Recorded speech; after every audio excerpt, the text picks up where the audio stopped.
Dr. Hamid, if you can come in with your expertise here, the PTI has been robbed into a massive controversy now, and there are barrage of other cases ongoing against the chief, Imran Khan, as well.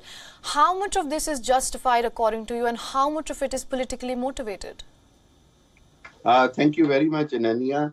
No, actually, I mean, most of these, or I should say all of these cases, the way they have been filed, the way they have been scripted, they are politically motivated. There is no doubt about it.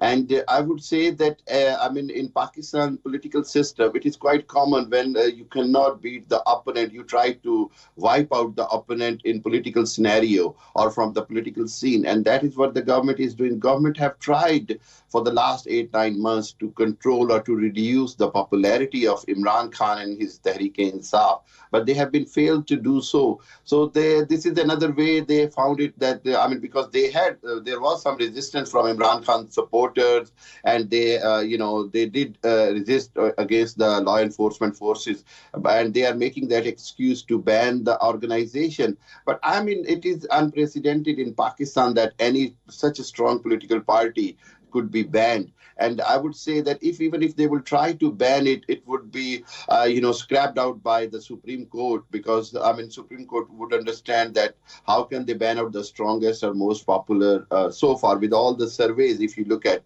is the most popular political party. And one more thing, I mean, if the party is banned, it doesn't mean that the Imran Khan support will be finished. The support will be still there. The party could become contest with another name. So there are a lot of options open for PTI. And on the other hand, if government is trying to take the extreme action, I think it will flash back, or it will be not good for the government itself.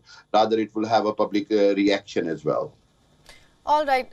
Anas, we are hearing new terror charges have been imposed against Imran Khan and 17 other PTI members. If you could explain the legal procedure panning out from here.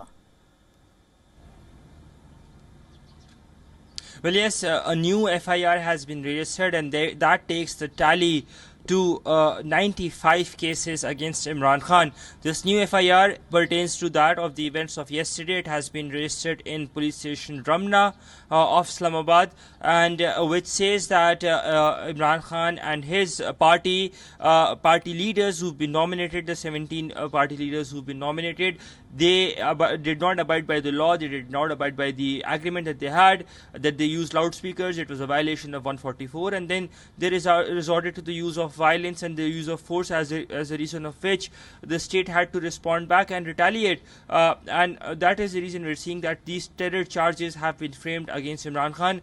The next course of action would be that an inquiry would be lodged, after which the case can be taken up by the anti-terror court, and we would be seeing this process being expedited. Imran Khan will be having an opportunity to present himself before the anti-terror court and plead his case. In case of non-compliance, then again we can see the issuance of first bailable and then onwards non-bailable warrants, but that's at a later stage. So going forward, trouble seems to continue to mount for Imran Khan and his party members. As I said, this is probably one of the unique cases in the country where 95 cases are now registered against one single person across the country. Ananya? Absolutely. And before I let both of you go, Dr. Hamid, I want to circle back to a topic that you and my correspondent here briefly mentioned. Since Imran Khan's ouster last year, we are seeing a recurring narrative emerging from Pakistan, the people versus power debate. We have seen a sea of people emerge out of thin air every single time the government targets Imran Khan. So how are you assessing this duality in Pakistan? Actually, I would say it is the process of political, political maturity in the public as well, that public have realized that their opinion should be first, and as a democratic country, whatever people decide, that should have been honored before, and that should have been honored in future as well. And on the other hand, I mean, because there is an announcement of the elections as well, and I think we will see the people response during the election as well, and that is what Imran Khan is saying, that let the people decide.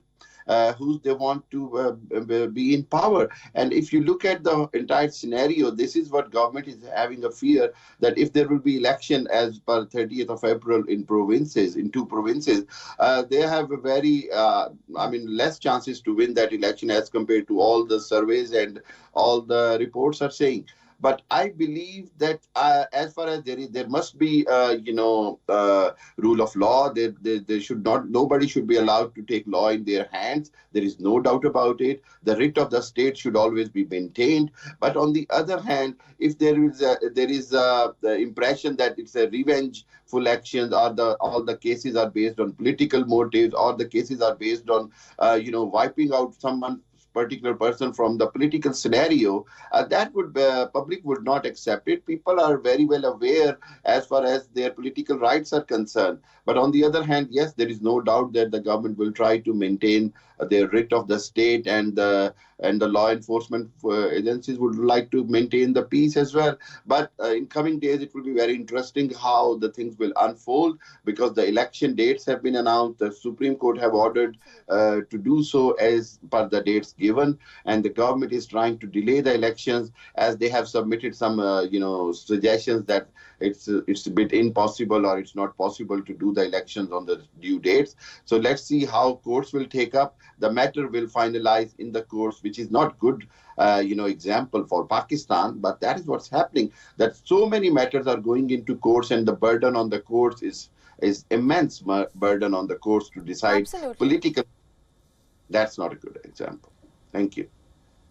Yes, with 95 cases against Imran Khan and clashes out on the streets, it will be interesting how the situation develops here on in Pakistan. Thank you for joining us, Dr. Hamid and Anas Malik, on this broadcast and to give us all those insights.